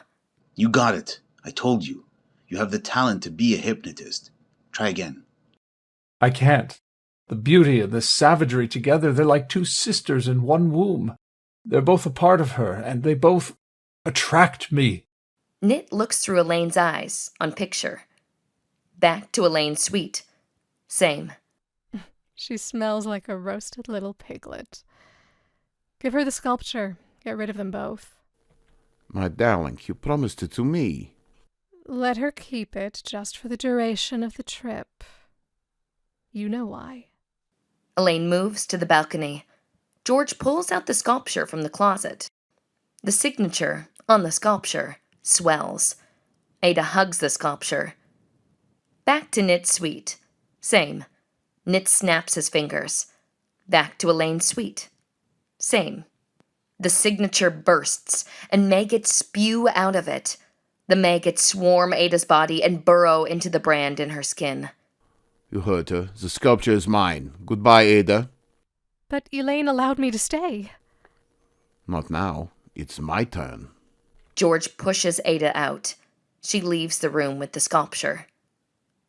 Interior, upper deck, pool, day. A swimming pool with a slide. Kids swim in the pool. Ada sits in a lounge chair. Her hand lays over a towel. The skin on the hand swells and breaks open. Bruno glides down the pool slide, submerges in the water, resurfaces. Miss Ada, did you see that? Ada waves at him. A worm protrudes from her skin. The worm wriggles out and falls down. Watch, Miss Ada, I'll go again. Bruno runs back to the stairs and climbs to the top. The worm slithers to the swimming pool and drops into the water. THOMMASO enters the pool area. Ada covers herself with the towel. Ada, what happened? I saw you as if you were... You've been avoiding me. Are you better? Hasn't it cured you? I'm well now. I need you, my love. The ship will dock soon at an island. Let's go to the beach together. Elaine wants to see you. She's a barbarian. Don't you dare talk like that about her. She's an angel. All right, but I need you. Come with me. First visit Elaine. Then we'll talk. I'll see her, if that's what you want. Go now. I want to be alone. THOMMASO leaves. Ada scratches her hand. Her skin breaks again. A little tail of a worm wiggles up from under her skin. Ada puts on a robe and hurries away. Swimming pool. Same time. The worm in the pool divides itself into segments. The worm's segments swim. Bruno slides down again. Angle on Bruno's face under the water. Mouth open. The worm segments swim into Bruno's mouth. Bruno comes up, gulping air, coughs. Interior, Elaine's suite, day. THOMMASO enters. Ms. Ada asked me to visit you. What can I do for you? Can you recite for me your favorite poem? Which one? About the fate. Just yesterday, the boy had been a blooming youth, but went heavenward at dusk, and now 4 ancients on horseback bear his body to the earth. That's very odd. Am I pretty? Very pretty. Why do you ask? I feel delight of love you'll give me. Elaine steps towards THOMMASO. I can't. I'm not... He tries to escape. I have your sculpture. Want it back? THOMMASO stops. Please, sit down. My burden is mine to carry. What did you say?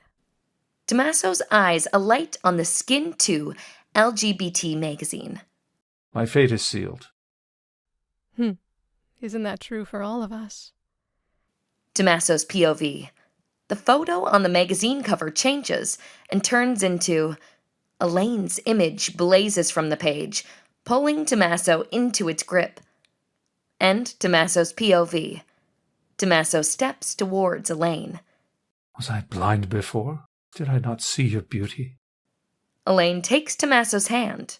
Feel my breasts. Am I cold? You are not cold at all. Your beauty is overwhelming. I feel as if we inhabit the same soul. So the artist and model become one? Tell me, do you like the shape of my lips? Exquisite. Come, I need you. Exterior, beach. View of the Crown Peoria from the beach. A pig is cooked over the coals. A throne under the shade of a big tree. Ada hides behind that tree. Rows of tables and benches are filled with the ship passengers. Indigenous people dance around a bonfire. Elaine and George, THOMMASO and Nit enjoy the performance. A shaman dances. The shaman finishes his dance and stops in front of Elaine. He invites her to dance, but she declines. THOMMASO pulls Elaine's scarf from her shoulders and dances with it in front of the shaman. Dancing, THOMMASO looks for Ada. Slowly, the dance group moves to the center. New dancers jump in. In a mad whirl, they lead THOMMASO to the throne. The dancers enthrone THOMMASO and move away. Ada continues hiding behind the big tree. THOMMASO doesn't see her. Elaine and Bruno wave at THOMMASO to come back. THOMMASO returns to the crowd. Angle on Elaine's scarf, forgotten by THOMMASO on the throne. Ada comes out from hiding, kisses the scarf, and covers her head. Suddenly, a noose goes over Ada's neck. The tied noose drags Ada into the forest. Exterior, river, evening. Pan across the river, and, far ahead, a suspension bridge. Moving shot of a boat on the river. THOMMASO, George, and Elaine are on that boat with the other passengers. Exterior, forest, day. The chieftain sits on a woven carpet, claps his hands. Dancers move to an open view of Ada, who is tied to a tree. Ada's face swells. Worms come out of her eyes. The dancers take off her scarf, scream, and run away from Ada. Ada's dream. Ada walks alone on a beach. She takes off the scarf.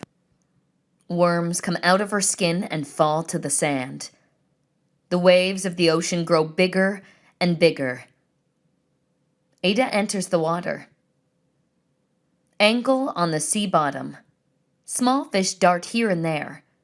Low angle on Ada's face in the water, eyes closed. A shadow of a little boat. Nigbent, an indigenous man, 25, holds a knife. The knife swings and cuts a coconut's top. The bottom of his boat is full of coconuts. He pulls Ada by her hair, out of the water. Worms crawl along Ada's neck. Nigbent takes a worm from Ada's neck and puts it in a coconut shell. Ma'am, you can't drown here. The water is too salty. I am Nigbant, the shaman's son. Let me die. Nigbent jumps into the water. It is not deep.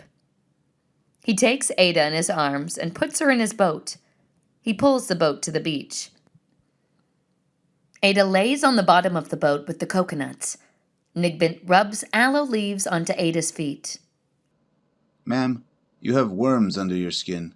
Nigbent finds a wooden stick and pokes one of the worms with it, pulling it out. They're eating me alive. Nigbent takes a small blue flask from his pocket and pours some liquid into it from a little cup. Have a sip. It is coconut milk with some spices. End of dream. Exterior, forest, same time. Nigbent pours some liquid into Ada's mouth. You are infested with jigger fleas. My grandma sent me here. Am I dying? Nigbent unties Ada. She falls on his hands. He undresses her and treats her body. The brand on her breast glows. I'll remove that. Ada jumps to her feet. No. All right. Nigbent puts his own shirt on Ada. He gives Ada a blue flask, hides it in the pocket of her shirt. Ada shakes. You'll shake violently. It is caused by the decay of the rupturing worms. Be careful. Don't drink the medicine all at once. If you need me, see that cabin up there. That is my place. You're welcome any time. Ada's face slowly changes back to normal. You are very pretty. He looks at her face and kisses her. Ada doesn't react. What's wrong? He stares in her eyes. You are in a deep sleep, possessed. Wait, I'll bring my father. He will relieve you of this lethargy. Nigbent runs toward the hill. The signal from the ship, calling passengers back on board. Ada turns her head toward the signal, listens, stands up, and runs. A river in front of her. A tiny suspension bridge leads to the other side. Ada moves along the swinging bridge, looks down into the water. A boat with passengers rushing towards the ocean. On the boat, THOMMASO, Elaine, and George. Angle on two missing crossbars on the bridge. The boat is seen through the hole, passing under the bridge. THOMMASO looks up, notices Ada on the bridge, stands up. Ada! Ada's leg steps into the hole. She falls down into the river. The current swirls around her. THOMMASO jumps from the boat. THOMMASO fights the current. He nearly reaches Ada, stretches his hand out. The wave's white foam covers Ada. THOMMASO, POV. Ada, in a white dress, reaches to him, as if she is his bride. He tries to help her, but the current carries her away. Another boat with passengers on approaches. The passengers hoist THOMMASO from the maelstrom. A third boat rushes down the river. The passengers pull Ada on board. Interior, Ada's cabin, day. A blue flask stands on a shelf. A knife scratches, clean off, the signature from the sculpture. Ada sits in front of a vanity mirror. Bruno comes to the door, knocks. Ada hides the knife, covers the last vision. Bruno enters the room. A big bump shines on his forehead. Miss Ada, it's time for the auction. Come in, Bruno. I'll be ready in a minute. I am in, Miss Ada. I have more silver coins. Bruno stands behind Ada, puts his head on her shoulders. The mirror reflects Bruno's face over Ada's. Did you fall? Why? Your forehead. Suddenly, the bump on Bruno's head opens up, and the tail of a worm comes out. Look in your mirror. A worm on it. Oh no. Poor Bruno. The worm wiggles out and drops to the floor. Ada hugs Bruno, reaches for the blue flask, and pours the medicine in his mouth. Bruno resists. The flask falls down and the liquid spills out. It leaks onto the worm and covers it in a white foam. The worm explodes. Exterior, ship, beach, day. Ada and Bruno hurry from the ship to the island. A clock near the exit shows 2 p.m. A sign next to the clock reads, "All on board by 3 p.m." Ada and Bruno run toward the hill. We'll find him. You'll be all right, Bruno. A little dog lies dead on the road. He's not moving. He's dead. Should we take him with us? No, Bruno. Nothing will help him. We just need to find Nigbant. The ship signals a preliminary boarding call. Bruno stops. My pop! I didn't tell him that I'm with you. He'll kill me. He'll understand. Ada looks towards the Nigbant house. Am I going to die? Ada hugs Bruno. We'll never make it in time. Maybe Nigbant is on the beach. Ada turns from the road to the hill, back to the beach. They run toward the beach. The beach is empty. The ship signals again. A little boat approaches from the sea. Nigbant! Nigbant! The boat moors. Ada and Bruno run toward it. A man hops out from the boat. Nigbant! Smuggler, indigenous, 25, turns his livid face. Nigbant! Oh. Do I look like Nigbant? Ada is confused. I'm Bruno. What's your name, sir? Everyone calls me the smuggler.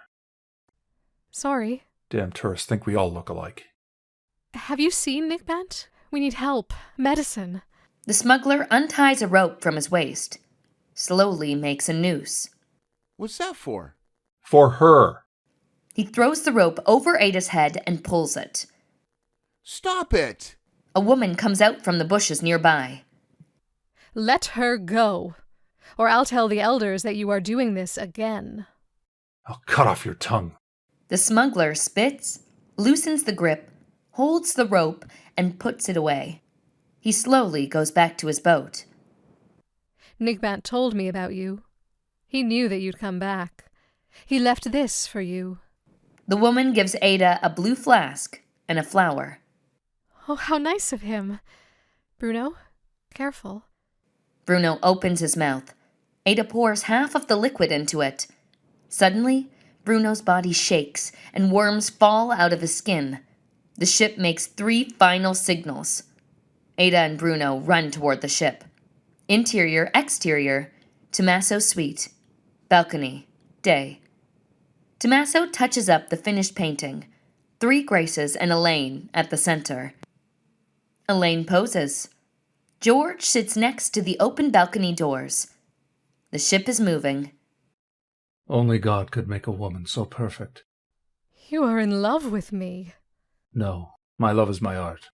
It is impossible to touch the sun without being burned. You can't blame him for loving you.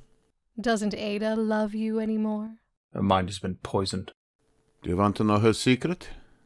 Others' secrets are only a burden. Elaine and George approach to look at the painting.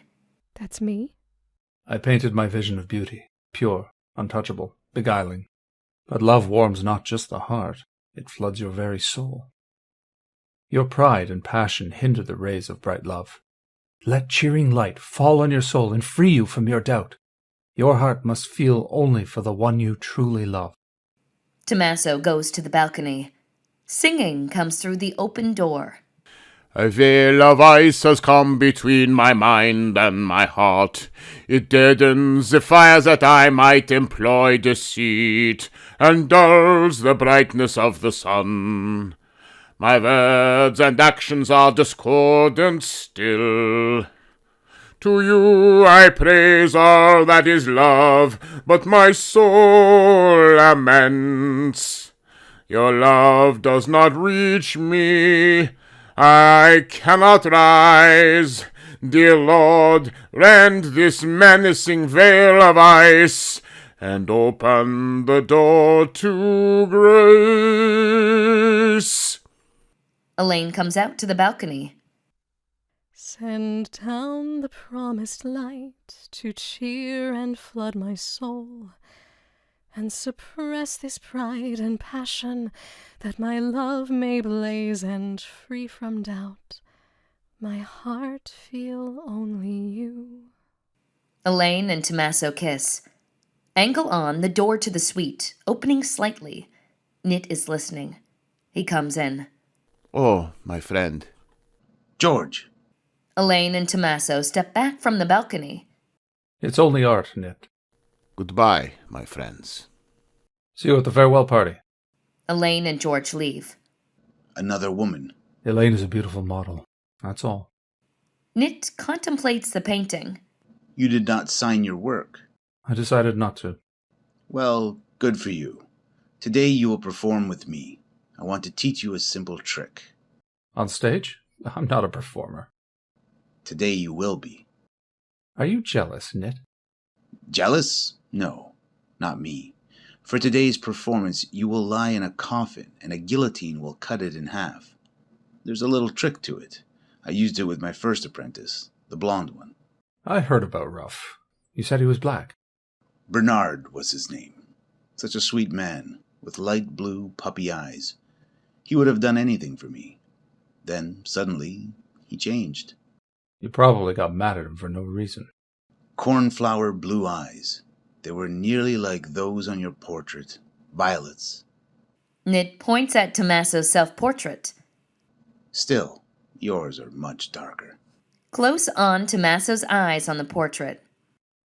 The blue color darkens when you add pink to it. The screen's engulfed in a scarlet color. Exterior, street, afternoon. Flashback, Bernard, 20s, hitchhikes. A screech of brakes. I met him in Las Vegas. Knit, from the car, lures Bernard in. Close on Bernard's light blue eyes. Interior, restaurant, afternoon. Knit and Bernard have dinner in a private room. He was fun to be with.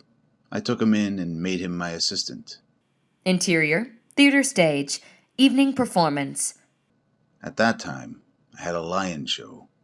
His only duty was to hold the sword with a stun gun to subdue the lions. 4 lions on pedestals snarl, bare their fangs. In the middle of the arena, Knit, a lion tamer. Bernard, sword in hand, kissing an acrobat. Bernard's blue eyes meet Knit's. Knit covers his rage with a smile. Bernard hurries to bring Knit the sword. Knit turns the sword's voltage to high, touches the cage with it, sending a high-voltage shock through the metal bars. Bernard holds the bars of the cage. Electricity high voltage discharges. The pupils on Bernard's blue eyes dilate slowly and freeze. Dead. Happily, the lions were okay. End of flashback. Ship's Theater. Evening. Ada enters the theater's balcony and sits on a vacant seat in the last row. Knit creeps in and hugs Ada from behind. Ada doesn't react. Ada, you know that THOMMASO is in love with Elaine. The very thought of it makes my blood boil. I know he loves her. Who wouldn't? I love her too. I want her to possess my body and soul. I possess your soul. Watch the show and see how I punish your artist. He did not heed my warning. I'll cut him in half. Interior, theater stage, evening. Super, 2 hours left. The stage behind the curtain. A coffin. Knit's hand, in a black glove, opens the coffin. Bruno jumps out. Sorry, boy. You're not performing today. Knit's gloved hand takes a security divider from inside the coffin. Tosses it away. Don't need this anymore. Or this one. He takes another security divider from the coffin and holds it. Why not? I fit in it better than Miss Ada. Miss Ada is not performing. Punishment is the goal today. Bruno picks up the security divider, puts it back into the coffin, unnoticed by Knit. Shuts the coffin's cover. When I cut Jonathan, my last disciple, his severed body tried to run. What a joke! His head still smiled, though, and his lips spoke words of love. But his lying eyes wept bitterly. You killed your son! My apprentice, look at me, Bruno. I like the color of your eyes. Knit throws down the second security divider and sits on top of the coffin.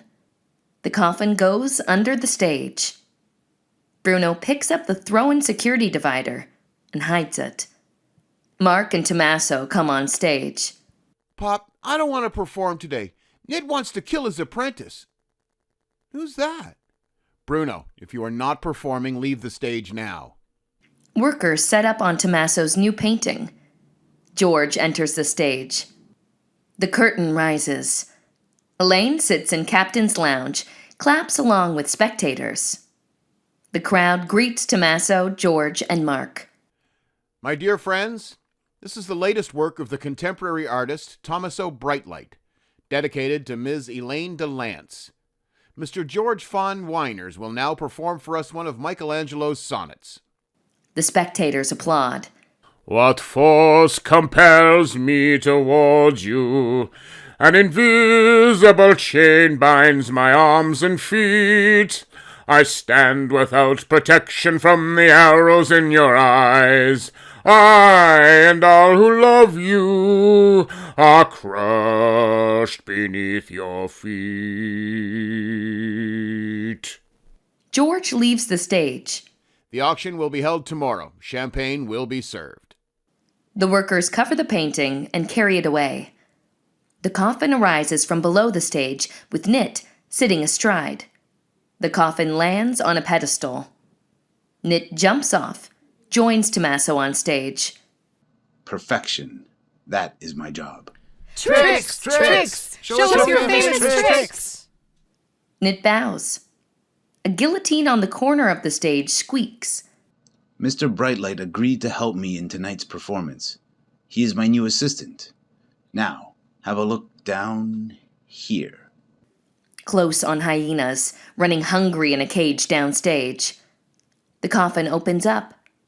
The artist faces death. THOMMASO lays down into the coffin. The coffin's lid shuts. Knit gestures with his hand. The coffin rises and turns upside down over the roaring beasts. The lid opens up. The security divider keeps THOMMASO in. To the public, the coffin looks empty. The lid shuts. The hyena's cage is pulled away. The coffin returns to the pedestal. The lid opens up. THOMMASO sits up, unscathed. The viewers applaud. Knit pulls THOMMASO from the coffin, turns him around. The guillotine. The guillotine moves from the corner of the stage. By gesture, Knit orders THOMMASO back into the coffin. THOMMASO shakes his head. No. Knit grabs THOMMASO's hand, pulls him, and throws him on the floor. My pupil, you have turned into a woman's slave. It's time to make a great spectacle and punish you. THOMMASO stands up. In the coffin, now. THOMMASO obeys. The guillotine begins to move slowly to cut the coffin. Let's count. 1, 2, 3. The guillotine's knife hangs over the coffin. Knit gestures to cut. The spectators hold still in anticipation. angle on Bruno, hidden behind the coffin, with the protecting divider in his hands. Bruno inserts the missing part into the coffin. The knife cuts the coffin, but jams inches from cutting THOMMASO to pieces. The lid opens up. THOMMASO jumps out. The crowd applauds. Nit is furious. He finds the security divider in the coffin and breaks it. Angle on Ada, in her seat, staring at Nit. I order you to punish him. The theater curtain falls down. Interior, theater hall, night, same.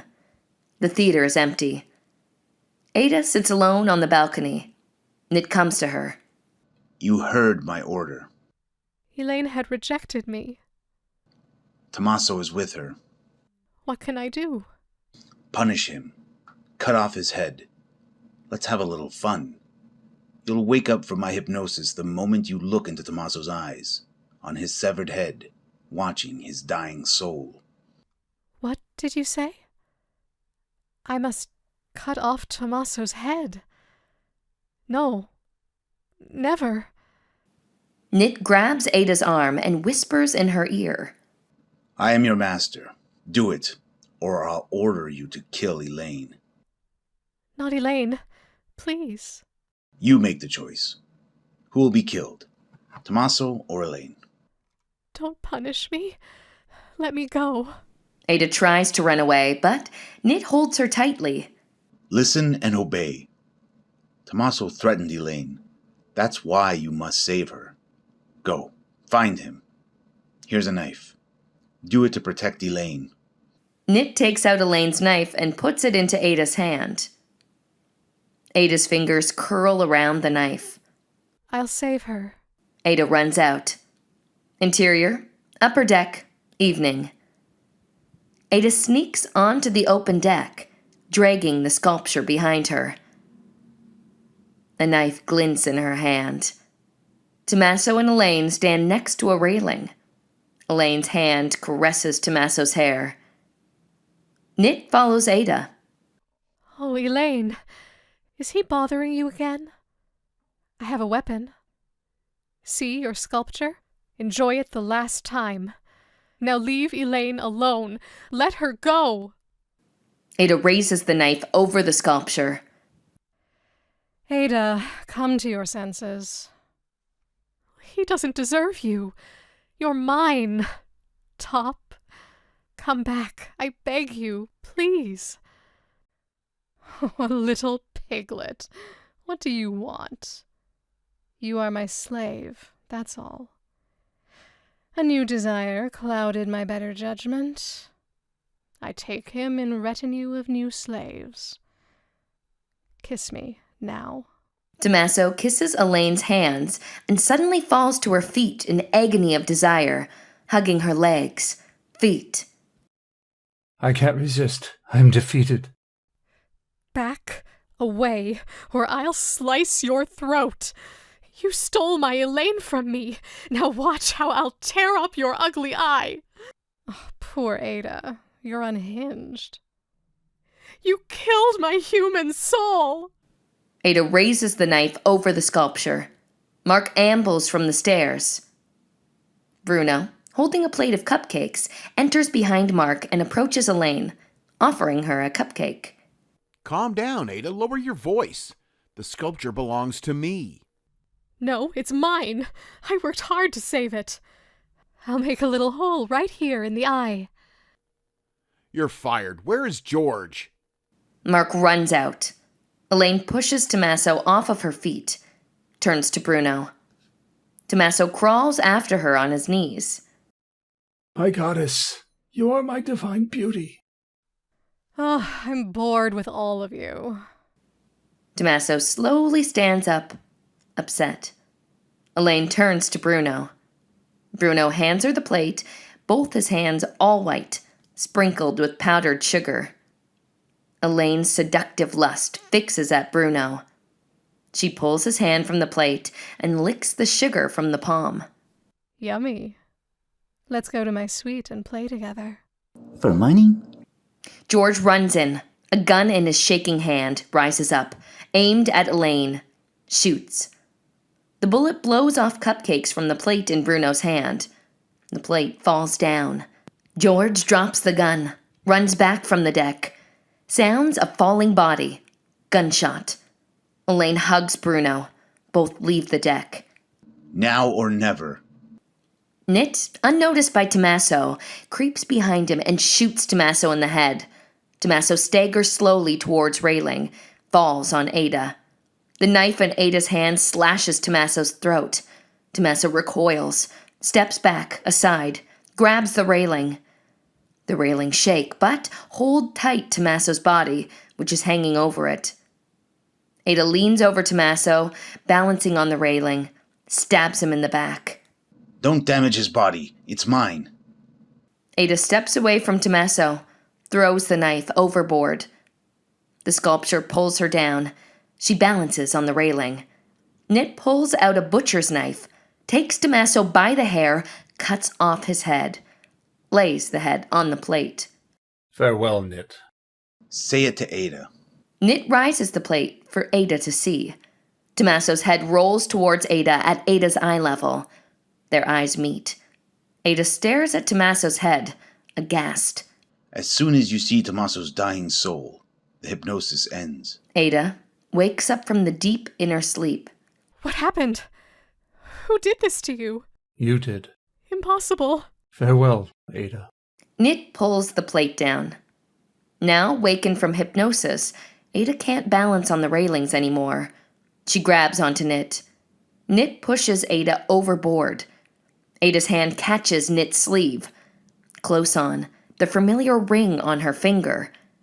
Nit grasps Ada's hand, as if to pull her back in, but he is only taking off the signet ring. I believe this is mine. The signet ring sticks to Ada's finger. Nit spits on the ring and twists Ada's finger. The ring pops off, and Nit releases Ada's hand. Ada falls to the sea. Quietness. A splash. Human passions. When will you learn to control your desire? He puts the ring onto another of his fingers. Nit picks up THOMMASO's head, throws the head towards the viewers. The head flies up at us. At once, a big fireball appears over the sky. Michelangelo with 2 angels stands on the deck. The angels retrieve the artist's head and put it next to THOMMASO's body. THOMMASO's soul materializes as a pale, transparent double. I feel vast air beneath my feet, spurning the earth, soaring to heaven, beating upwards, and my own heart's voice, calling into the void. Where do you go now? Where is your daring will, your boldness without end? And I answer unto myself, dread not, rash man. What law, what destiny, what cruelty, that death would not spare perfection so complete. Here on the earth your senses are meaningless, your labor is over, your glory halted by your epitaph. Michelangelo and the angels take the artist's soul to heaven, soaring up a great light in the sky. Strike through the clouds and smile when death is near, for death so glorious cannot be doomed. Nit slips into THOMMASO's dead body, puts THOMMASO's head on. The dead body stands up. Nit smirks. His grin reminds. Devil settles in artist's body. You, my friends, will completely forget what happened here. Peace exists now on this ship, and between you. But when I'll be in need of a new apprentice in the new body, I'll find you. Fade out.